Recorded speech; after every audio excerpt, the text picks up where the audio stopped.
I've even had like clients before where it's like right when we start working together, they're like, "Oh, I just got back from, speaking at this event." And I was like, "Oh, awesome. Like, did you tell them about the book?"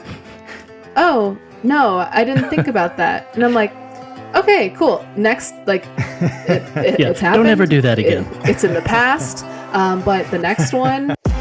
Welcome to the podcast that helps speakers and writers like you grow their impact and income. This is Stage, Page, and Screen. Can you talk to me about what some of the common denominators of a first time, so that'd be the key word, first time nonfiction author whose book ends up selling really well?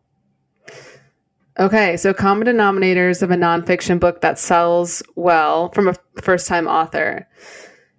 Oh, man. I would say what I would boil it down to is that the author really understands who their target reader is and is promoting the book like very specifically for that reader. I'd say that's one thing that would be very common among this group of authors. I would say another common denominator is that this is someone who's either themselves sitting down, putting in the work that's needed to get the book actually in front of people, or some of them might have a team that they can utilize to do the implementation. But regardless, there is implementation of the marketing strategy. And I would just say, like, the other thing too is that it's just there's like a level of what I would say maybe a confidence that this author would have to say, yes, I've got this resource that's going to be helpful for somebody. And so I'm going to just confidently put it out there and show people that it's available. I think marrying all three of those things together can be just like the best combination that a first-time author could do in order to kind of have success. Yeah, I noticed that quite a few of your passionate rants on social media are sort of directed towards authors who are hesitant to promote. Yeah. And so, I mean, do you think that's because at least part of your time at HarperCollins, you were working on the faith-based side? So do you think there's something there in sort of like a faith-based sort of humility and humbleness of like, hey, this isn't all about me, I'm not supposed to put myself out there? Or do you think that's something a lot of authors would struggle in general? I think both, really. So I think on the faith-based side, you have the element of, it's not my story, or it's not my, it's I'm just kind of the vessel that's getting the message out there, which I totally get where that point of view is coming from. But it expands to really all genres as well in nonfiction. I mean, you even have some, people who are writing memoirs or self-help, but they're still there's still this mindset of like, oh, well, I'm a really introverted person. I wanted to share my story, but I don't really want to like put myself out there. Or I've got all this yet stuff. I'm going to write a memoir. Yeah. Yes, I don't want to put myself out there yet. I will write a memoir, which is putting myself out there. Yes. Yeah. So I think there's just it can really be like twofold. It's just people who they're just, there's this feeling of, oh, I want to write this book and I want to get something out there, but I feel like I want to stay in the shell and not actually have to do anything in order to get it in front of people. And that's usually one of the biggest things that keeps it from selling. Mm-hmm. So imagine that there are two buckets in front of you. Okay, one bucket is writing, writing skill, writing ability, sort of thoughtfulness of writing. Bucket two is promotion. I give you 10 coins that you can place in one bucket or the other. What is that ideal sort of skill set or mastery for a nonfiction author?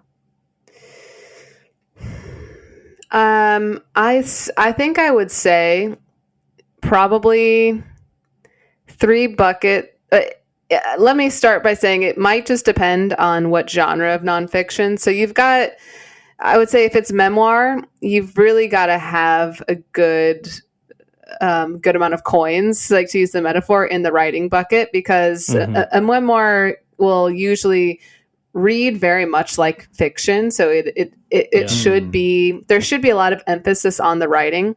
But I would say for more like the general like nonfiction that might be for business professionals, or if it's self-help, or if it's like parenting book, or if it's more like the devotional, then I think it's definitely a lot heavier on that promotion side, because you can still get what you want to say. You can get your message across in a way that it doesn't always have to be the most, beautiful prose that is ever published. But, as long as like the meat and the potatoes of the message are there, that's great. But then it's really the hard work on the promotion side to actually get it, you've got it on the page. Now it actually has to get read by somebody. And in order to do that, you need that emphasis on the marketing bucket. Yeah. So, all right. So you kind of talked about two types of authors. The first, sort of the advice, how-to author. So what would be the split between those 10 coins for that author? The importance of writing versus the importance of promotion. Yeah, I would say maybe like 3 in the writing bucket, 7 in the marketing bucket. Of course, like I'm going to be a bit biased with my answer, not being on the editorial side at all. So for me, I think it's easier to say, 3 and 7, but I'm sure there'd be people out there who disagree with me, because you can't put a bunch of crap in a book and expect it to be successful, because then after a little bit people catch on and then there's negative reviews. So there still has to be, like, of course, care put into the writing process. But I think in terms of the energy level, the time that's needed to be spent to actually get things done well, I think that needs to be in the marketing side. Yeah, for sure. You can't just put crap in it. Otherwise it's like the situation where the trailer is awesome. Yeah. You go see the film and you're like, yeah, this wasn't even a comedy. They just edited the trailer to be a comedy because they were concerned they weren't going to break even. And, and then you don't benefit from that word of mouth. The word of mouth becomes a dead end. Like no one leaves the theater texting friends. So let's say for a speaker, a writer, a potential author listening, let's say they might sort of self-define themselves as having sort of 8 coins in the writing bucket, so a really strong writer, and maybe 2 on the promotion, either their level of comfort, their current platform size. What is the best and wisest thing someone in that situation could do?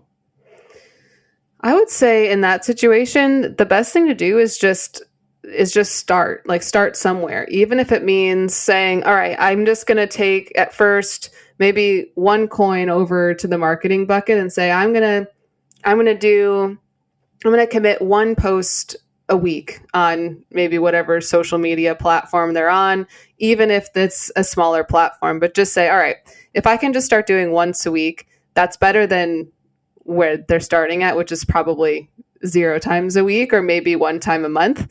And then like slowly kind of getting more gradual from there. And I would say too, if there are any courses that they could invest in, whether it's more of a generic marketing course or maybe it's a specific advertising course, like something in the marketing realm, even if it's saying, all right, I'm going to do 10 minutes a day, or I'm going to just do, I'll set aside 45 minutes each week and just start like chipping away. So I would say for someone who might feel like, oh, I don't necessarily know how to promote, or, I'm just much more comfortable writing. I would say the best thing to do is just get started, because that's going to be the best way to get over that hump of thinking that they can't do it, or that they don't have the right resources to do it, because all of that can be learned, and all of that you can start reaching more people the more you can start getting more on a consistent basis of getting content, getting your message out there. let's talk about the tipping point of where should an author say, this is something I personally need to improve and get better at, versus I should double down on whichever one of those buckets I'm already quite strong in, and I should either be willing to give up a percentage of my book or be willing to go and write the appropriate size check in order to go find, either on the writing side of thing, like a ghostwriter who can make my story phenomenal, or I feel like I'm a great writer and I need to go hire someone who knows how to market my book. What is the tipping point of like, this is something I need to improve in versus I should double down and just be willing to spend the money to make this happen? Yeah, I think it's thinking about what is going to be the most important to you at the end of the day. Is it having a project that you are proud of, something that maybe you've been able to do on your own, something that you've like really devoted your passion and creativity to, and if it feels like you've gotten that product done and you're happy with that and you're okay with it, just maybe taking a short little journey around to friends, family, community. For some authors, that's enough. So I would say like the tipping point would be if you were to get to the end of that process of writing this book yourself, and you felt like you wanted more, then I think that can be the point to say either find someone on the writing side of things or find someone on the marketing side of things who can walk with you through that process so that you can really focus on one or the other and make sure that you're doing it well. Yep, that makes a lot of sense. Let's say that I'm an author and I have a budget. I'm going to give you kind of two different rubrics here. Let's say I'm an author. I got a budget of $500 max to spend on marketing and promotion. Like, what's the best use of my money there? And then let's say author number 2 has 10 grand that they're willing to invest in sort of the launch of their book. For those two kind of budget constraints, what could be some of the best way for them to invest that money in marketing?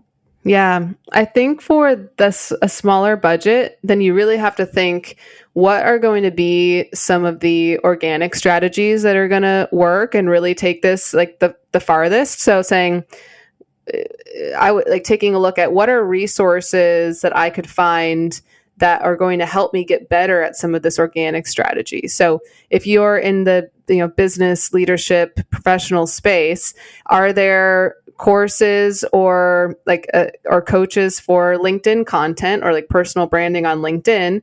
You could do an investment in a course or maybe invest in a one-time workshop with an expert so that you can take what you learn there and start creating content on the organic side that's going to take you and sustain you then for the long run of the book launch. So that's one example of saying, all right, if it's a smaller marketing budget, how can I use that to really elevate the organic side of marketing so that this can have a long tail even after the $500 is gone?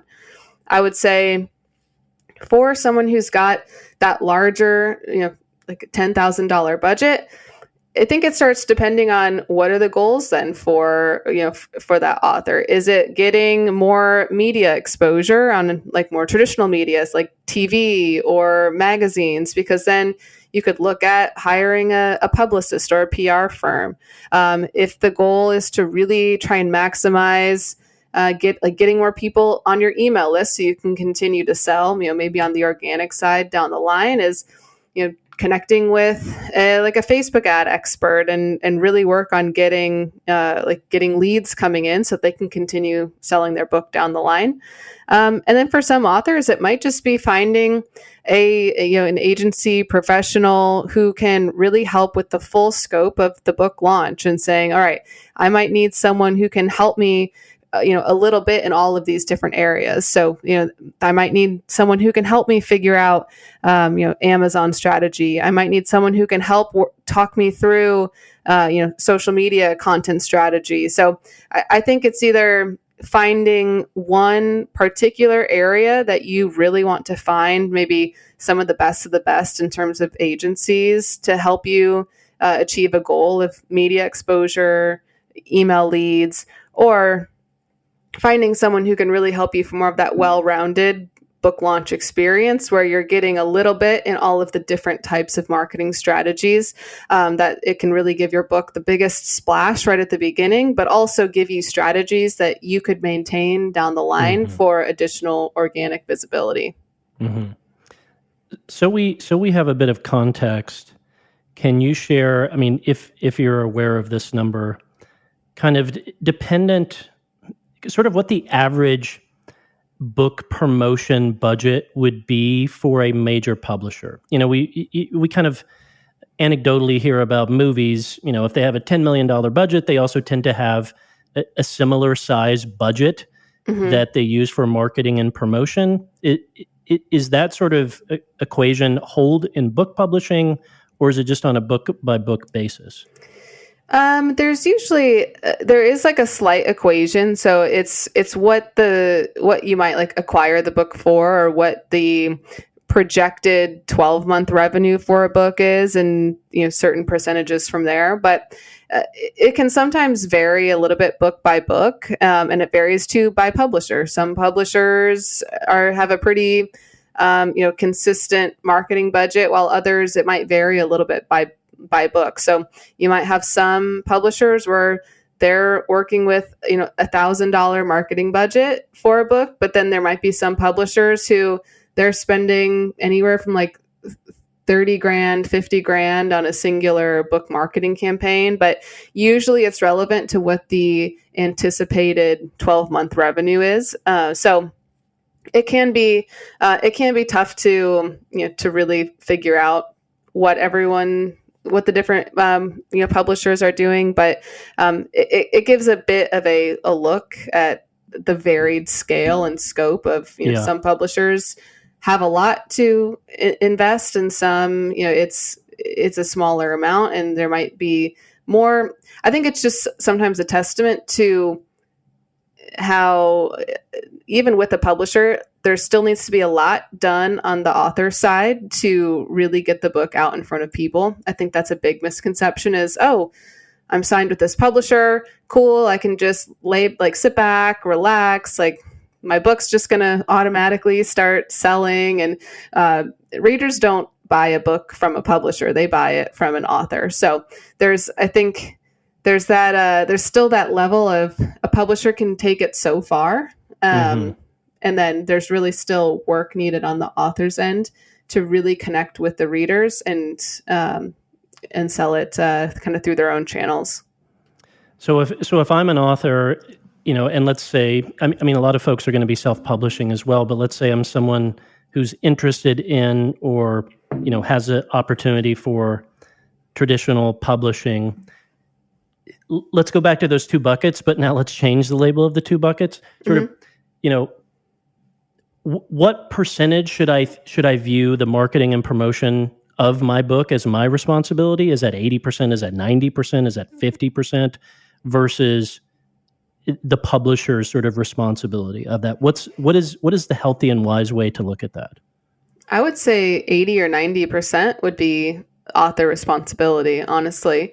Of course, there's going to be some, there might be some books where if the publisher has a larger bucket, the percentage might maybe go down to 70, 60, because there might be extra space for, advertising opportunity that the publisher can take over.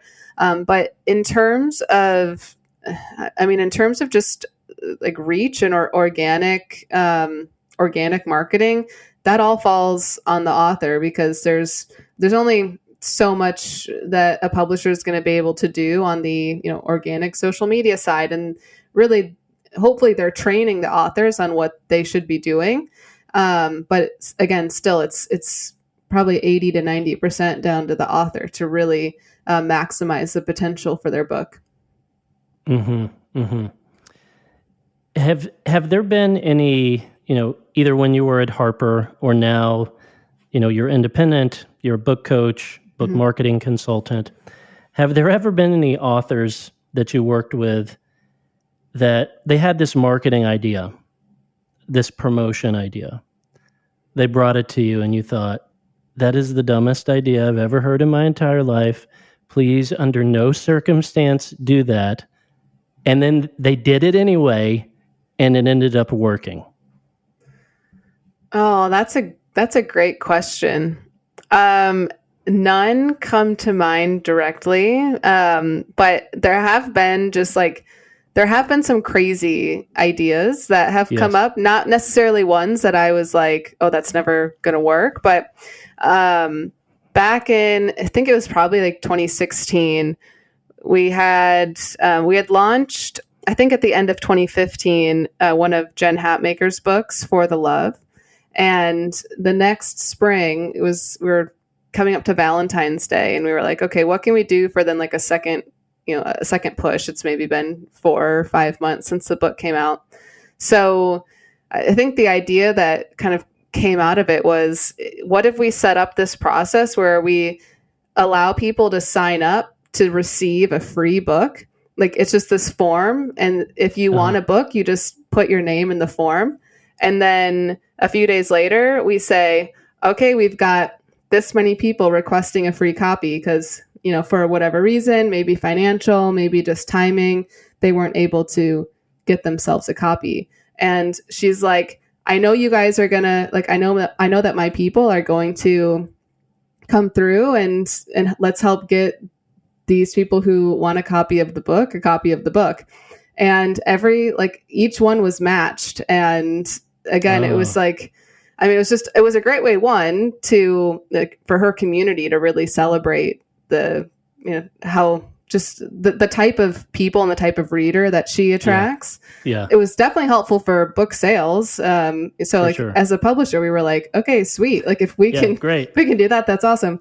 But then, even third, it got picked up by some media outlets as well. So it was also just some free publicity for the book after that. So it was definitely one of those ideas where you're sitting being like, yeah, I think this is going to work, but this could also fail miserably, because if we don't get people signing up in that second wave, we're just going to have to eat the cost of all of these books in order to get books to these people, because we're not going to not fulfill it. So it was one of those weird, crazy ideas that ended up working really well. So are you saying sort of only after it was announced, like, hey, go here or do this thing if you want this book, but you're in a spot you can't quite afford it right now, you're in a place in your life where you can't, that was already put out before y'all thought, hey, maybe we can then also put out another announcement saying, if you're in a situation where you could help? No, we knew that was the plan all along. Okay. So we knew it was we had a day where it was going to be that first announcement. And then we gave people, I think, 24 or 48 hours to sign up. And then starting from there, we switched the form over so then after that, it switched to, okay, now these are going to be people who are willing to buy this book for someone they don't know. Yes. And was this just sort of a Google form or something that they filled out, and then it created, spreadsheet A that had all of the, needs a book, and then spreadsheet B, willing to donate a book? Is that sort of logistically how you pulled that off? Essentially, we did work with a retailer for the fulfillment side of it, and so they helped us with the purchase page and everything. But it was essentially Google form, but just through a retailer website. It was just so and so wants a book, and then so and so is going to fulfill the cost for it. So it was a wild idea. But it worked, and it was really cool because her audience is they're just really awesome readers, and so it was really cool to see them really celebrate each other. Yeah, and I love the tone of that. I mean, it's I think folks can be hesitant to market because it can feel slimy, overly salesy, over pushy, whereas something like that is sort of a quite joyful and jubilant process that you're participating in that also is moving legitimate copies of the book. Yeah. All right, I want to talk through kind of piece by piece some of the elements of a book, of a nonfiction book. Kind of get into the weeds, ask you about some of best practices, common mistakes, anything that comes to mind with these things. We'll go through a handful. Let's start with the cover of a nonfiction book. What are some of the best practices and insights that you've gleaned on, thoughtfully designing that cover? Yeah, so I think with a nonfiction cover, the first thing to do if you're self-publishing, for example, and you want to send some ideas over to a cover designer, is just go to Amazon and go to the category that your book would be in and just see if you can notice any patterns that come up with any of the book covers. So if you go into the, business leadership, bestseller categories, you see a lot of red, you see a lot of blue, you see a lot of like sans serif fonts. So you can just start to notice some trends that come up. With memoirs, it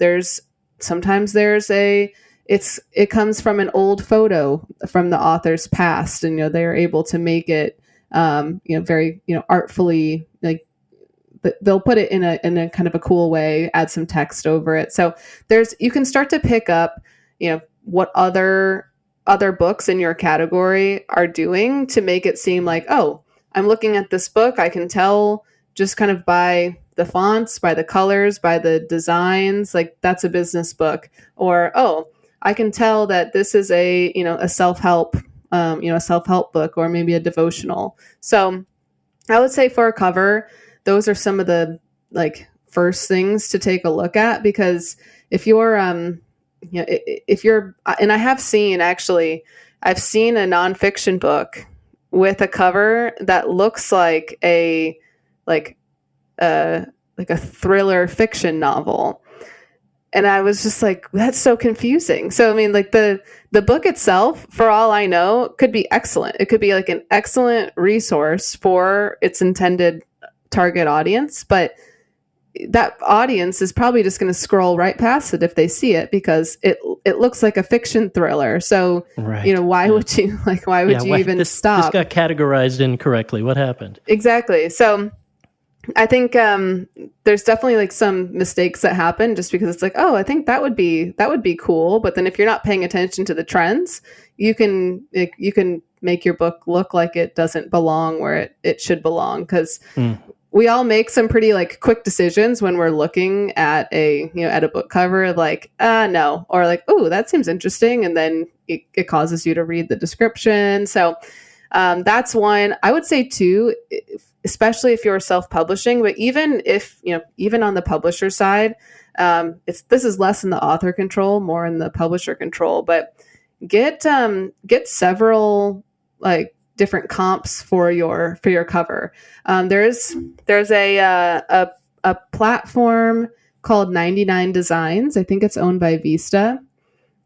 They have a contest feature for book covers, and I think for other designs too, where you can put in your brief, but then you've got multiple designers sending you options for a book cover. And so you can see, oh, here's what multiple people took from this brief, and now I've got maybe 3-4 different options for a book cover.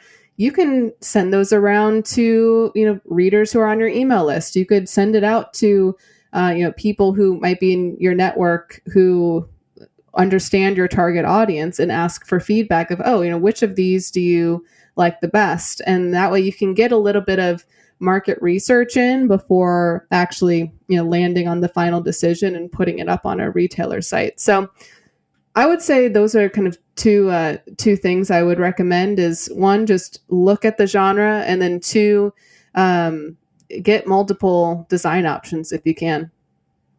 Yeah, that's great advice. One of my favorite tricks is to have a image mocked up where the cover is in the category of a panel of 16 books, the way you would view it, one on a desktop. So I think there's, depending on your screen size, 16 options. And then mobile, again, depending on your phone, typically 4 to 6 options. so that you can see it in the environment in which you're hoping people sort of stumble upon it, gain interest, click through, read the description, look at the reviews, make all that sort of, different, buying decision to get there. But, seeing it big and huge and solo versus in the native environment in which it's really going to live makes a big difference with the choices you make on the design. Yeah, definitely. And I was just having a conversation with an Amazon marketing expert the other week, and he was reminding me about, when you're doing an Amazon ad, the book is coming up in the Amazon search in this tiny little thumbnail of the cover. And so if you've got like tiny text or text that's super thin, someone might not be able to read that from the thumbnail. So again, it's kind of like what you're saying, looking at it in the context of how readers are going to be seeing it in different places can be a huge help to be like, oh, actually, when it's that small, I can't read the title at all, or like, oh, the subtitle gets completely lost. So it's good to kind of have those different views of the cover in its natural habitat. Let's talk about the title and subtitle for a nonfiction book. I'm curious how you look at it. To me, I kind of view the title as the hook, the subtitle as the promise to the end reader. This is what you're going to gain or learn or benefit from if you actually read this book. How do you view kind of coming up with, shaping, and thinking about the title and subtitle? I think what you're saying is spot on. I think especially with the subtitle, thinking about it in terms of even metadata and what are readers searching for, whether it's typing it in on Google, typing it in on Amazon. Are they typing something specifically like how to close more sales in a month, or how to hit quota by the end of the year?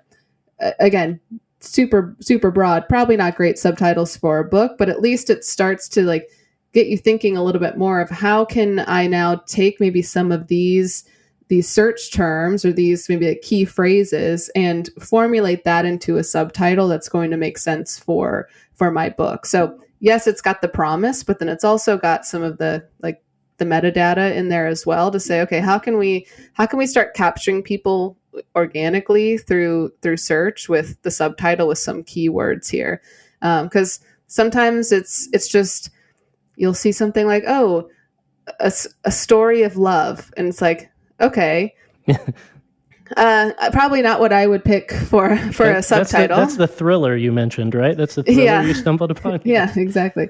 And so it might be a story of love, but is it what kind of love is it? Is it love after heartbreak, or like love across the world? Like there can be more descriptive like words and phrases that can get put into a subtitle that gives it more context, that also helps it, one, stand out, but then two, helps it in the search. Like if someone's looking for something about love after heartbreak, because there's all types of people who are searching for that or searching for resources about that, that's definitely more helpful than just a story of love. And with the title itself, not the subtitle, but the title itself, would you lean more, hey, be clear about what this is, versus kind of be clever and creative? I think I'm usually more of a clear over clever. It's just easier that way to catch people's attention in terms of like, oh, how to market your book. Like if that's the title of a book, I'm like, oh, okay, well that's pretty helpful. I know exactly what this is going to be about. But if it's, if you come up with something else, like, pages and hands, like all of this stuff, it's like, well, that doesn't make any sense. So I'm more of a clear over clever type of person, but I can appreciate clever when there's more of a clear subtitle that follows it. But I've definitely seen the combinations of clever and clever, and it's just like there's no way people are gonna know what this means. Yeah. This is beautiful, and what the heck is it? I have no idea what you're talking about. Yeah. Great insights. One little thing I would add to this discussion before we move on. I like to be thoughtful about, I forget the number, I think it's in the 80s or 70s, identifying the number of characters before Amazon truncates the subtitle, because at some point it just goes to ... So if your subtitle is like, 300 characters, at some point it's going to ... it. Again, it's different on desktop and mobile, but be thoughtful about, sure, maybe it's going to be a little longer, but having those keywords, those clear words, as you said, Aryn, show up before it gets truncated is helpful. Yeah, definitely. And I think like one example that I'll share just in case it's helpful for people who are listening is the book Uninvited by Lisa TerKeurst. I mean, very popular book. I would say, I mean, the title is both clever, but also pretty clear, but the subtitle, like, it just really, it is a bit long, but it definitely, it does a great job at being clear, because it's like living loved when you feel less than, left out, and lonely. And you're just like, like, okay, if you are feeling any of those things, like, it's super clear that this is going to be a resource for you. So I think they did a great job when they were going through that kind of subtitling process to really say, the book is really going to help people who are going through these feelings of loneliness. And so how can we really be clear about this, from the very beginning? So that's I just felt, maybe sharing a good example would be helpful for people. Look, you can probably tell I enjoy to nerd out on these topics. So, and then I said we're going to move on. I don't want to move on yet from subtitle. I'm curious if, do you think it's wiser to go negative, like, avoid hustle culture, stop burning out, or do you think it's wiser to go aspirational, start doing this, become the you've always wanted to be, or is it wise to maybe start with the negative, stop this, start that, or it just really depends? There's no kind of clear winner that you can notably decide. I think that it'll probably just depend. Like, some authors, their brand might be super aspirational, motivational. And so for an author who's, if that's their branding, that makes sense for their subtitle. For some authors, they're super, they might be really, I mean, harsh is probably too negative of a word, but they might just be very, like, in your face, very, like, clear and very concise, like, stop doing this. And so for someone who's branding themselves more that way, as this like, very, I'm not, for some reason, can't think of like the adjective I'm looking for, but I really think going with what your personality is and what your brand is as an author will probably make the most sense. I think too, thinking, if there's how-tos, I think these days people are looking for books, looking for resources that are actually going to tell them, like, how to do things. And so that can be helpful in the subtitle as well. It's like 8 ways to do this. Because I think sometimes if a book is just too much like, just stop doing something, then it's like, okay, like, duh, I should stop that, but like, how? So it's like 8 ways to stop, doing X, Y, Z. So I would say it's really going to depend on the author's personality, on their brand. But then I would also think of how can you show people that there's some actionable steps in here. Mm-hmm. How do you parse out, let's say I'm an author, I have a platform, I'm willing to market it. Let's say I have, 1 million on some platform. That could be an email newsletter, that could be social media.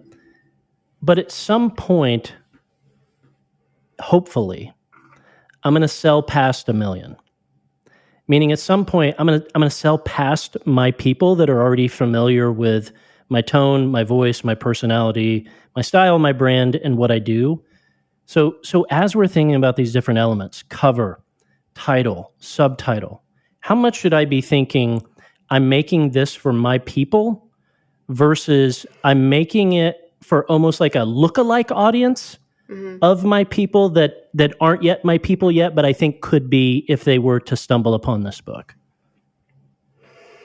I think that's a really great question. I think you kind of have to think about both. So the people in your like current tribe, current audience, I mean, that's going to be that first kind of, if you're thinking about a dartboard, they're going to be in that kind of bullseye area, or at least a portion of them.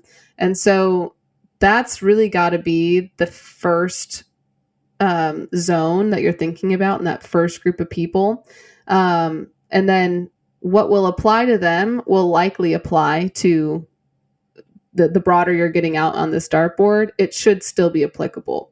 But you can also think too, what maybe some of the different marketing strategies are going to be. If your focus is purely on the organic marketing and really starting first with your current audience, then thinking if it's maybe branded a little bit more towards your audience, your current readers, current followers, maybe that's okay. But if you're thinking that your strategy is going to include a lot of Facebook advertising or advertising out to a cold audience, then having that mindset of, okay, if I'm trying with this book to get out in front of a newer audience and grow my brand, then it's got to be, it might have to be a little bit more generic and a little bit more, thinking about that reader who might not know you. So, Absolutely. I mean, even thinking about, like when Donald Miller made the change from writing memoirs to going towards the business crowd. I mean, that's something where with that first book, it was really important that, he wasn't necessarily, he might take over some of his current, memoir readers with him into the business space. But again, having to think, all right, how can I, building a story brand, like fairly like generic for that business audience who can start to put together, okay, here's what I'm going to be learning in this book. It's not necessarily, connected directly to Donald Miller's old author brand. So yeah. I think it's going to depend on the strategy that the author wants moving forward. And do they see themselves really trying to grow and nurture their current audience, or are they trying to use this as a tool to find new customers, new clients, new readers? Hi, friends. It's Jesse Rice, co-host and producer of the podcast. Normally, you'd hear from Josh at this point, offering you the opportunity to learn more about how to launch or grow your speaking business or write and publish your book. But since I also edit the podcast, I just cut his part right out.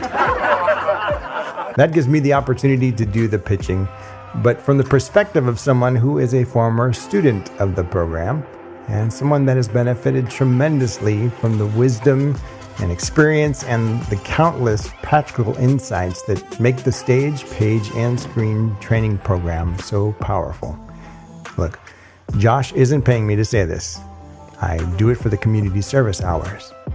My point is, and all kidding aside, as one that has truly benefited in massive, life-changing, dream-come-true kind of ways from this content, I can't recommend Stage, Page, and Screen highly enough.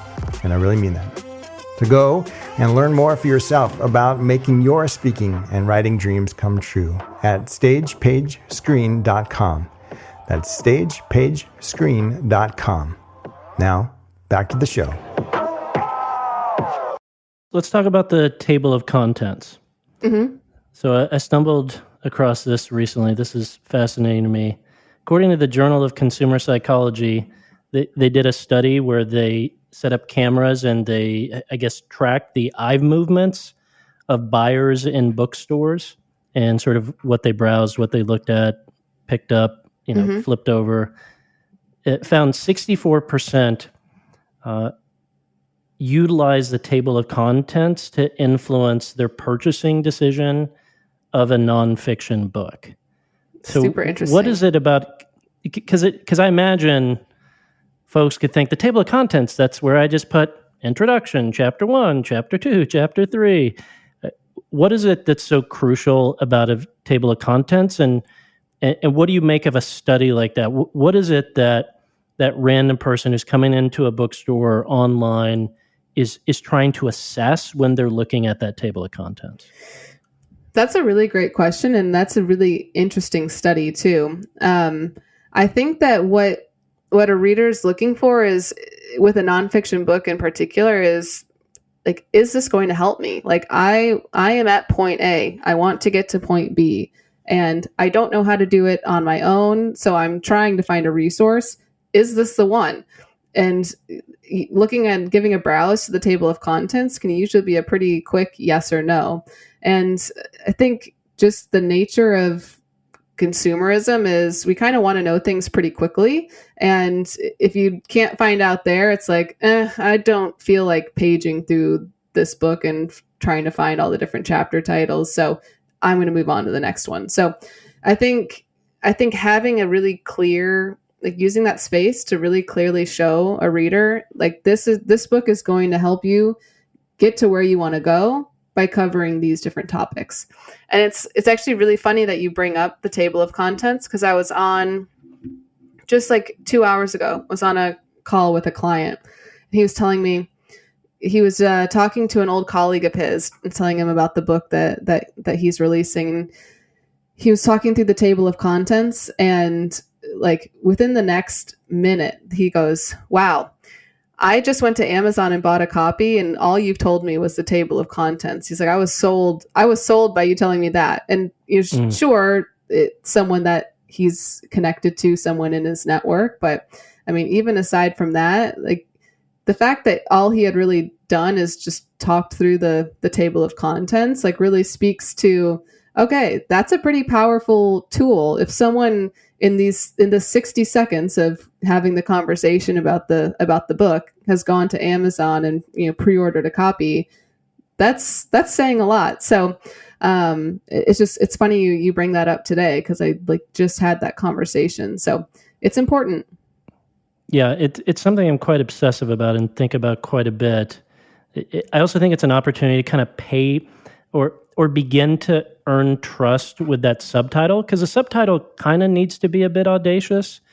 7 steps, 7 habits to, 7 frameworks, 7 thought, 5 ways to, that can sound a bit audacious. And then I feel like in the subtitle, it's like, look, or excuse me, in the table of contents, there's substance to this. These are thought out. They're logical. They're, they build on top of each other. So I feel like it's sort of like an opportunity to build trust. I mean, I can tell you anecdotally for myself, which leads into my next question about endorsements. My sense is sometimes like endorsements can be such a sort of like a ego loop for an author coming into publication of like, will this person I always looked up to endorse the book or not? And then on the potential buyer side of things, I don't personally find I'm moved by endorsements. I would more so be moved by sort of quantitative reviews on Amazon. Like, if it doesn't have more than 500, I'm scared. Or the table of contents. So to this idea of endorsements, reviews, is that a wise use of space on the back of the book, the first couple pages, or can that just be a distraction for authors? I think that's a good question. I think having them, there's no harm. I mean, obviously there's not going to be a downside to it. Should authors stress themselves out over getting some? No, I don't think so. I personally don't see them pulling as much weight now as maybe they have in the past. I think it's because too, there's a lot of people now who will just kind of give out endorsements more freely than maybe they would have in the past. So it maybe lessens the endorsement a little bit. But again, they're not a bad thing, but I don't think too many people look at them that closely.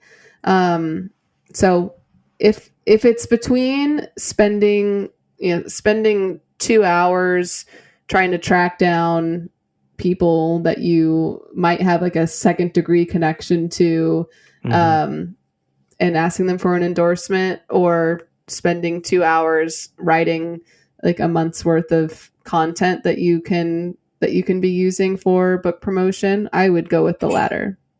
And so folks can kind of understand where you're pegging the importance of this. Let's say the back cover of my book.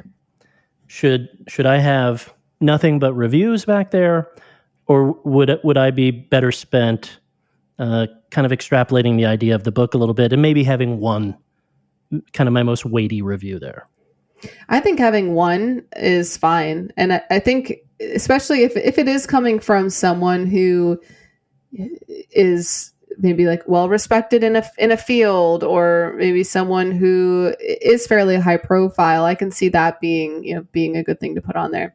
And you see this a bit more in fiction, but it can happen with nonfiction sometimes too, is more of the editorial reviews that come in from different like magazines, or I think more in the case of nonfiction, like a publisher's weekly review. Sometimes those can come a bit too late for printing. So I do get how on a first print run, that might not be able to make it onto the design. But it still can be, that can also give it that other layer of, it's not just an endorsement from, somebody who I'm, friends with and speak at events with. It's, this is a testimonial that's coming from a pretty highly regarded review website. So I could see having that, or like one high profile endorsement. But I would say, especially if you're thinking about something, if it's going to be in a bookstore, having a description on the back cover, or at least like some simple bullet points that say, here's exactly what you're going to get out of this book. Because I think that's going to be more influential to someone's purchase decision than, I've known so-and-so for 10 years. This is such a great concept. Because a lot of the times, and this is like, I guess, some insider knowledge. I feel like a lot of times these people aren't even reading the book. They're just saying, write something for me and I'll approve it. So sometimes they're just more character endorsements over actual content endorsements. So I would showcase to the reader, what's the content? Like, what are they actually gonna learn? Because I think that's what they care about. And before we move on for this, if someone says, okay, so don't waste my time getting a dozen sort of endorsements, but if I want to try to go after one sort of niche, high-profile endorsement, I'm assuming it's more important that this person is influential to my end reader, not to me personally. So, of course, I want Chuck Norris to endorse my book. Who doesn't? But if that individual isn't influential and sort of aspirational to my end reader, I would be better off sort of picking someone who is to the end reader. Yeah, I think that would be the most important. So, like, is there someone, like, if you're writing a sales book, is there someone in the sales industry who is a well-known name that that would add maybe that extra level of credibility?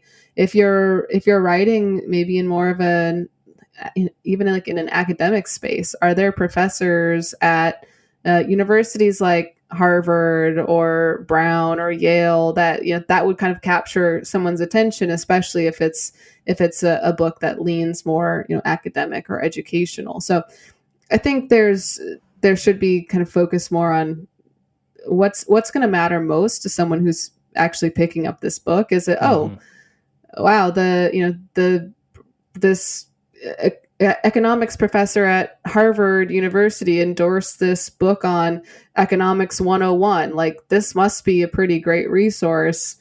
If I want to learn, the basics of economics, then maybe I should pick this up. So I think that really helps give people a more clear idea of what they might find. And to kind of bring in the book marketing side of things, my only sort of weight that I've given to trying to procure reviews from sort of niche influential individuals is a small step of agreement for them to later promote the book. Meaning, my thought is, if I can't get X individual, if I can't get Jesse here, and I can't, I've asked him many times, but if I can't get Jesse to write a 2-sentence endorsement of my book, then, come 4 weeks before pub date, it's probably unlikely that he would be willing to post or do a live Q&A with me or those sorts of things. So I kind of view it as an opportunity to begin to try to slowly gain permission with a handful of individuals. I think might be helpful in the marketing aspect. And that's sort of my approach, is more on the marketing side than the book creation side itself.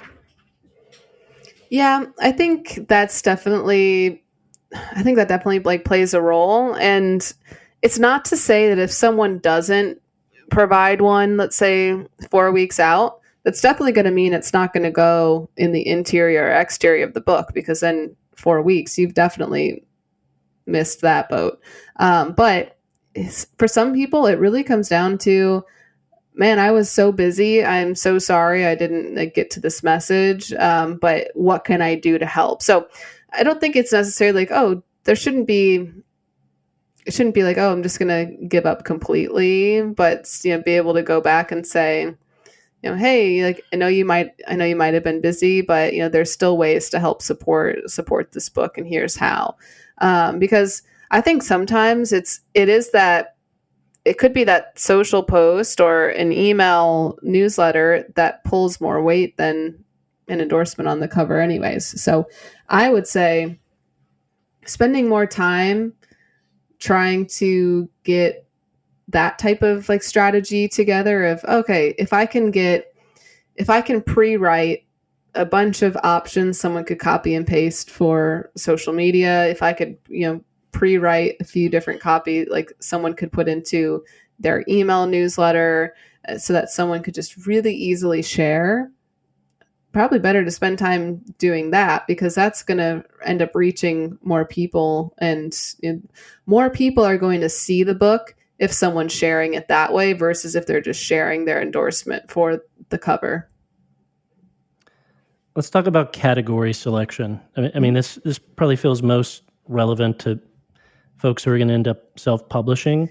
Definitely. But, what is the right way to think about category selection? Am I trying to think of, such a niche, narrowed down category that this is a category I feel confident I could sort of, consistently be in the top 10, sort of own that category? Or should I go a bit more broad? So I hope once I sell past my platform, my reach, my audience, that sort of look-alike readers might stumble upon it in that broader category. So I guess it's kind of, small fish, big C, big fish, small C. Yeah, I think it's going to depend on the goals. So for some authors, they just want to kind of get into the top 10, top 5, maybe number 1 spot, even if it's in a niche category, so that they can kind of use that in different promotion opportunities. So if that's the case, then having it be in those smaller, like sub categories can be helpful. I think for the biggest thing that I would say is just always maintain relevance with the categories. I mean, because you've got some people who are like, oh, well, I might just put this in the gardening category because I only will need to sell like one book to hit number 1. Terrible idea. Don't do it. Like, relevance is your best friend when it comes to metadata. So whether it's categories, keywords, like any of that stuff, like stay relevant to your topic, to your genre. I'd say now with Amazon KDP, for self-published authors, they've just changed in the last few months to offer 3 categories instead of 2. Although before there were some workaround ways to get 10 categories added, but those days are gone. So now they're giving you 3 options. So it gives you an opportunity to diversify a little bit if you want to say, all right, I'm going to get super niche with maybe 2 of them, and then maybe with the third, maybe I scale back a little bit, maybe not going to the broadest of options, but maybe not as niche as you could possibly get. So I would say, I would say as long as it's relevant, it's worth doing, and just finding the ones that are going to make the most sense for your book, so that as Amazon starts recommending, like, oh, readers who, bought this book also like, and then you get all these other lists. And if it's not relevant and your book is getting shown then to a bunch of people who like gardening books, they're not going to click on your book, and that's going to tell Amazon, like, oh wait, no one's liking this book, like this book isn't getting any clicks, so we're just going to like push that one all the way down. And it just really starts to affect the organic search ranking. So that's like the biggest key. Okay, pre-order campaigns. Mm-hmm. This is a fascinating topic to me, because it seems like there was some guru or study or something that 10 years ago unleashed, you got to do a pre-order campaign. Here's sort of the template for it. And it just starts to, it's everything ends in a 7. All the values end in a 7. You're going to get $14,997 in value if you pre-order my $18 book. So it feels like it's almost sort of jump the shark in that way, in which something that is proven that indeed does incentivize people to move copies has almost sort of comically morphed into an infomercial of sorts. So what still makes sense about pre-order campaigns, and what are things to look out for so you keep it classy while you're pushing these books? Yeah, it has been very fascinating to watch how pre-order has changed over the years, because when I was at Harper, I think it was at the height of the pre-order campaign, and it was like the first thing we thought of was, what do we need to do for pre-order? Like, what's gonna make sense? Now I just readers don't like to pre-order. Like, they don't want to buy 3 months in advance. And even though they don't get charged until the book actually ships, there's still that mentality of like, I don't want to spend $20 like if I'm not going to get this book for 3 months. And I think with some of the like, not all of the incentives are going to be worth it to somebody to pre-order. So I think in terms of like consumer mentality, pre-orders kind of like, you don't necessarily need to do it, because people probably aren't going to do it anyways. Where it does make a difference is if you are traditionally publishing, they make a huge difference for retailers carrying your book, 1, online, but then 2, like even in stores. So if a book is getting 1,000 pre-orders, that signals to an online retailer, an in-store retailer, to say, oh, there's a lot of activity happening for this book. We better make sure we have enough stock in our warehouses. So we're going to now do another order from the publisher. So in that case, it helps minimize the out of stock notifications that you might see on Amazon. But it also, it's good for the author, good for the publisher, because retailers are buying more because they see that there's activity happening. So in that sense, it is really important for authors who are traditionally publishing to try and get some momentum on the front end. It can be tough if an author has a small platform, getting the amount of pre-orders that you need to really like move the needle for a retailer. It's tough. Like it's really tough.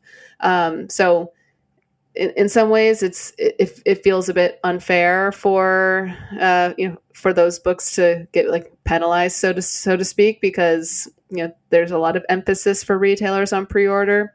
But in terms of just your like individual consumer, it's just less and less of a need for them to get all of this extra material. for a pre-order. What I do see, what I was going to say is what I do see more and more authors turning to now is more of that like Kickstarter type of campaign where they're self-publishing and they're saying, oh, I am going to pre-sell my book, but to see how many books I'm going to sell, so I know how many I need to actually print. So it's almost like print on demand, but like done a little bit out of order. So in that way, people are taking the pre-order concept and kind of molding it into something a little bit different. And for some authors, it's actually been working very well. But these are authors who have built up a larger platform, a larger following over the years. I don't know if they would have the same success for a first-time author, for example. Mm-hmm. That consumer mentality you spoke about, in general, we don't want to plop down $20 or something we're going to get in 8 weeks. Do you think that still holds true, even if, say, there are a couple incentives offered and you get those incentives immediately? You immediately get the 6-week video course on this by, going and pre-ordering and then putting in your receipt number or whatever. And then in 6 weeks, surprise, you'll also get the book in the mail. Or do you feel there's still kind of that hesitation of like, yeah, I'll just wait 6 weeks and get them both at the same time? I think if it's someone who really is planning to watch like the video material, I think then that could be enticing. For some people, like that video material is just not going to be applicable for every single reader. So it's really thinking what's going to be the most valuable incentive for the first like 1,000 readers of my book. So again, thinking about that dartboard approach. So if you're a pastor and you're putting out a book for other pastors and it's, you're offering this video course that's going to help maybe teach these younger pastors how to, grow their church, grow their community, that could be a valuable resource. But for someone who's maybe is just buying a book for self-help and it's just kind of like a quick thing. Oh, I just plan to read a couple chapters on my commute in the morning, or I just plan to read a couple of chapters before bed. That a video course might not really be the best thing to persuade someone to pre-order in that case. So again, it really takes sitting down and saying, what are these first 1,000 people who are going to read my book? What would be valuable to them to get them to push them over that edge to order and get something right away? So talking about turning a browser into a buyer, let's talk about reviews.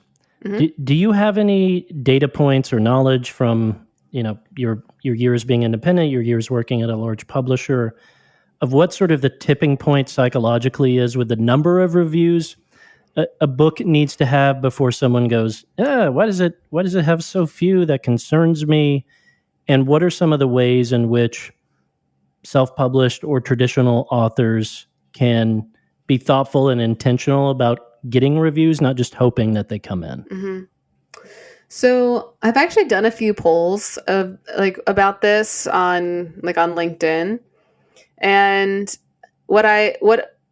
it's not like I'm getting thousands of entries, so take it with a grain of salt. But a lot of people who responded are saying maybe if it's got like 20 to 50, like that's fine. But I really, a lot of people don't pay attention to that kind of thing.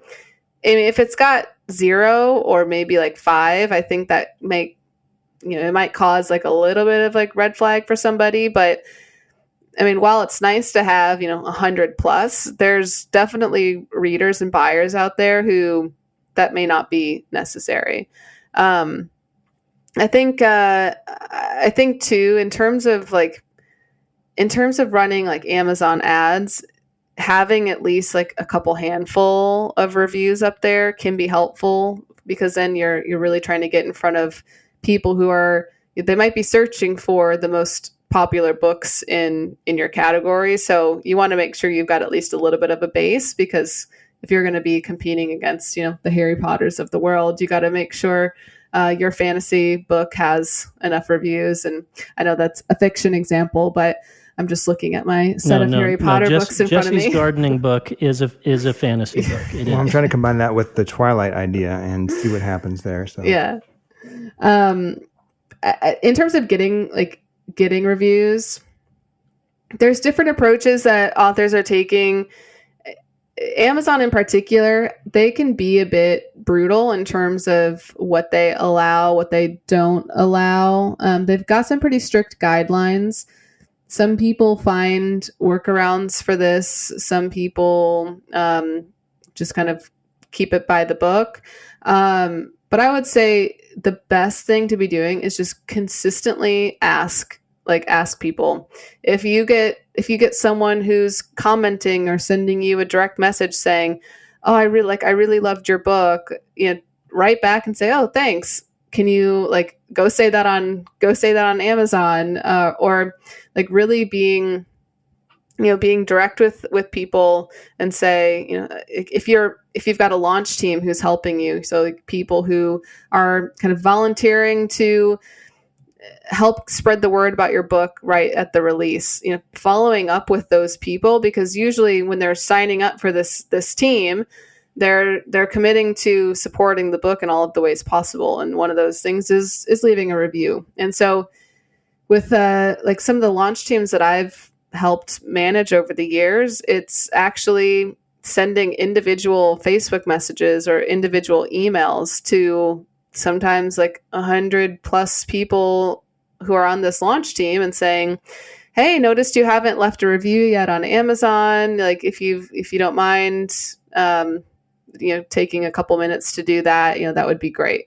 And just continuing to nudge people and following up can help really get that follow through to actually happen.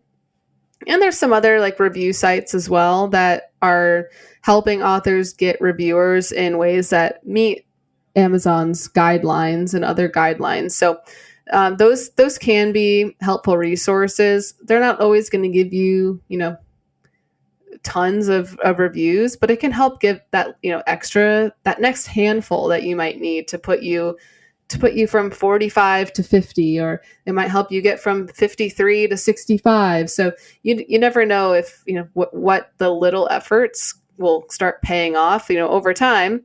You've got 10, and then after doing some more outreach, doing some nudging, eventually you've got 18. And then from there, you just kind of keep building over time. Yeah, I find the psychology of reviews quite fascinating. I've endlessly tried to track down any sort of worthwhile science about what is that tipping point. I can't seem to find any. The one study that I can find talks about if a product, this is not explicit to just books, but this is explicit to Amazon. But if any product on Amazon, which would include books, is exclusively 4 to 5-star reviews, and only 4 and 5-star reviews, that this raises skepticism in the potential buyer. And so sometimes you see, you can see, during this launch team phase, a book kind of going through that phase because these folks are on the launch team, they're game, and so it has 20 reviews, and literally every single one of them is 5 stars. That's sort of the only literature I've been able to find that sort of speaks a bit to reviews. Yeah, I think for authors, it's always that first bad review. It's always what can we do to take this down? And I'm like, nothing. But as much as it can sting sometimes to see those pop up, it also shows there's people out there who are reading the book and they might not be getting something from it, but it's actually going to show people that there's kind of two sides to the coin. There's people who are reading it and maybe not finding something from it, and it does give it that rounded. Yes. That rounded point of view of okay, this isn't just this isn't just some book with a bunch of groupies leaving 4 and 5 stars, but there's actually people out there who aren't enjoying it. That's why I only review Josh's book with 2 stars at the highest. It's trying to be helpful. I appreciate that. Yeah, the handful of clients I work with at Folio, when they're thinking about, kind of narrowing down what sort of nonfiction book they want to write, one of the things I encourage them to do is kind of like, all right, try to identify the category and then identify the 10 bestsellers in that category and go read the 3-star reviews on those books, because 5-star reviews can be like, they're just fans. This is the best book ever. It's probably not, but they say it is. 1-star review, it's like it showed up damaged. These things, it's like that's not the author's fault. Appreciate that.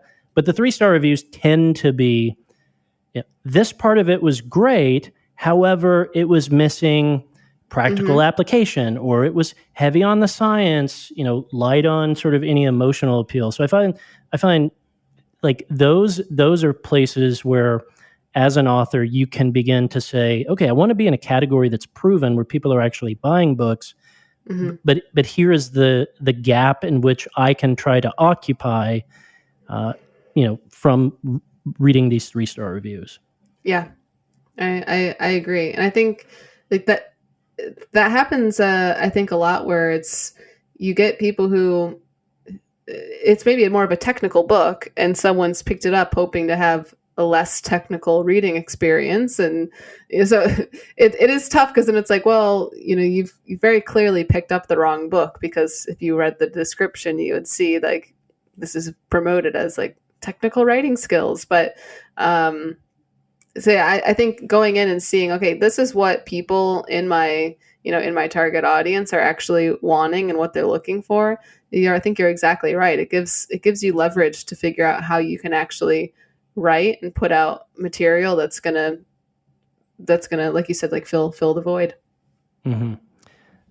I want to speak candidly about your experience working at a major publisher. Can you talk about, not naming any names, that's not what we're looking to do here, but can you talk about sort of recurring, behind closed doors, candid, frank, off the record conversations where publishers get kind of frustrated with an author either pitching them a book or an author they've signed and now they're working on a book? They just go, man, they're just not getting this, or they promised us this in the proposal, but now what are some of those things that are quite frustrating as a publisher, that are recurring themes that folks who are listening can go, okay, I don't want to be that person. Let me try to, from the onset, avoid doing that. Yeah, I can't speak as much for the editorial side of things of, maybe they promised to write about this topic, but they've completely changed, because I had less of like a front row seat to that. But on the marketing side, I would say where things would get a little bit frustrating is, in a proposal, it's like, I will have support from this person and this person and this person. And, as being on the publisher side, we're like, oh, okay, like that's great. That first person there, they've got a podcast that's really popular. That next person has a huge following on Instagram, like that would be great. And then, months go by, and the book's finally ready. The book's getting ready to come out, and these people who are listed in the proposal are not responding, not coming through, and we're like, okay, that sucks, because this person is maybe more up and coming in their genre, and we really were kind of needing that support from more of like the well-known people to maybe break them into new crowds, new circles. So I would say that can be the most frustrating part. Is it's so tempting to say, oh, well, I had a conversation with this one person one time at a conference. I got their email address, so I'm going to put them down on my proposal. Yeah. I guarantee you that is an exact scenario that has happened before. And it's frustrating, because then, as a publisher, you're like, oh, this person's very well connected. I think this is a pretty safe bet, because that person themselves, they might have a smaller audience or a smaller platform. And when we can't break the book outside of that small platform, it gets tough. Yeah, as someone who's helped sell and pitch some books on the agenting side of things, I get the sense that publishers have been burned that way by saying, I know, 30 of the former U.S. presidents, and they're absolutely gonna, promote my book. So we have started. We will send these individuals that we know we genuinely do have a relationship with, and they would be willing. First off, we're explicit with that person, like, hey, would you be willing, 24 months from now, to promote this book in this way? If they say yes, we ask them to sign a one-page DocuSign, which has an IP address, a digital signature, all that, and we include that in the proposal as a way to try to overcome that, common thing that we assumed and could read is happening behind closed doors, which is sort of a over-promising and under-delivering. Yeah, no, that's great, and I think too, that's why in the last 3-4 years, I'd say so much more emphasis has been put on the author's platform. And now, I don't know this for sure, but you could maybe like connect some dots and say, publishers were getting so burned on maybe picking up some of these smaller authors who they've got great stories, they've got great messages. There's nothing against like the books that they've written because they're fantastic, but it can be tough when a publisher says, well, then let's, our estimated 12-month revenue is going to be this amount because we're expecting some extra exposure. Then when you don't hit those financial goals, it can be tough. So I think there's a lot of emphasis now on an author's personal platform, and publishers now who are saying, if someone's not at a certain level, or if they're not directly speaking to X amount of people, we're not interested. Which on some hands, I get it. And on the other hand, it is like, it does stink because there's some authors out there with some great book ideas that are now not going to get that opportunity with a traditional publisher because they just can't get that reach that someone else might be able to. Yep. Yeah. I share your frustration. I think it's the reality of the situation. It's too bad. But it is a reality. And, if you're willing to play the long game, there are ways to overcome it. A lot of folks that listen to these conversations are speakers first. So they're sort of, some of them are out there speaking to 100,000 per year, college students, educators, school staff, organizations. What does that look like on the marketing side for someone who the bulk of their platform and reach is not, say, their email newsletter or their Instagram, but it is, 50 times a year, they go to a random city, they speak in front of 500 to 2,000 people. What can someone in that situation do to help get out their book, whether it's traditionally or self-published? That's a good question. And I would say if it's possible, finding a way to do any, like some sort of email collection maybe at these events. And it might look different just depending on who the audience is, but giving that extra resource, that extra material for an email address, and then being consistent with the communication. So not just like, okay, well, sweet, we just got 200 email leads from that conference, I'm never going to talk to them again. But being like actually being active with that communication and saying, even if it's once a month, heck, even if it's like once every 2 months, having that line of communication so that they remain top of mind, that can be really helpful for speakers. Because I've had, clients before who are, really, like some top speakers, speaking to like tens of thousands of people, sometimes at a time, so they're talking to like hundreds of thousands of people a year. Because then you think to yourself, oh, that's going to be a ton of books that I'm going to sell. But not every conference allows you to bring in product. Not every event is going to purchase books for their attendees. At that rate, it's then just going to be up to the individual to go to a retailer and buy the book if you're not able to sell on site.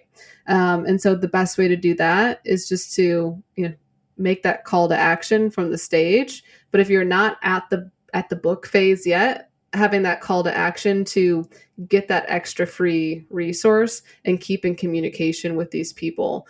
Because I see a lot where speakers are, finding it very frustrating and disappointing when they're getting to a book launch and they're like, well, this is so strange. Like I get paid so much money to talk to people. Like now, why is no one buying this book? It's just it can be tricky to navigate. And so like my best advice to speakers who are pre-book is start like doing what you can to get that, to start building an audience and just have communication with them on a consistent basis, even if that consistent basis is 4 times a year. Agreed. Yeah. When you're getting hired to do a speaking gig, you are temporarily occupying someone else's platform at their permission. Mm-hmm. And it's great. It's fun. It's meaningful. You can get paid well, all of that. But, using that opportunity, not in a slimy way, but to give people the opportunity to join your email list or whatever, so that you can begin to have your own platform where you don't need someone else's permission. You don't got to fly to a city. You don't have to book a gig. Folks, some of the folks we work with use things like joinbytext.com, which is where it's like, hey, text this word to this number and you'll get a copy of my slides or, some discussion questions that kind of encapsulate what we discussed during the message today. And that's a way in which those folks who are out there, they very much know their audience. And as you said, they're kind of surprised that 12 months later when the thing comes out, it's not as, because if they're a great speaker, after the event, they're just hounded. There's like a line to talk to them. Yeah. And then they can launch a book and it feels a bit like crickets. Yeah. Yeah. I think that's exactly right. And just being able to, because I know for me, like if I'm sitting somewhere and if I'm hearing a speaker who I really like, I'll jump on Instagram and I'll see if I can follow them. And so there's definitely people out there in these audiences who would be willing to take that next step. But if you're not giving them that opportunity, then it's really like a missed opportunity. And I've even had like clients before where, it's like right when we start working together, they're like, oh, I just got back from, speaking at this event. And I was like, oh, awesome. Like, did you tell them about the book? Oh, no, I didn't think about that. And I'm like, okay, cool. Next, like it's happened. Don't ever do that again. It's in the past. But the next one, we need a plan that's in place so that you've got like a slide that can give people the free chapter or do something. Because now you need to start telling these people about the book because you just spoke to 100 people who were in your target audience and they didn't know about the book. So like that can't happen again. Yes. Agreed. Aryn, I thank you so much for your insights. This has been awesome. It's been fun to nerd out on all aspects of books, book creation, book marketing with you. We will link to your site so folks can check out your courses, your coaching services, all the different things that you have to offer to folks who are wanting to be authors, both in the self-published space and the traditional space. Yeah, it was. Thanks for having me on. I love diving into publishing topics. So you've so helpful. You've made me happy. Well, good. We have about 38 questions we didn't get to, so we'll have you back sometime and get to phase 2. Part 2 coming soon. Right. Cool. Thank you, Aryn. So much. Appreciate it so much. Bye, guys. Bye-bye.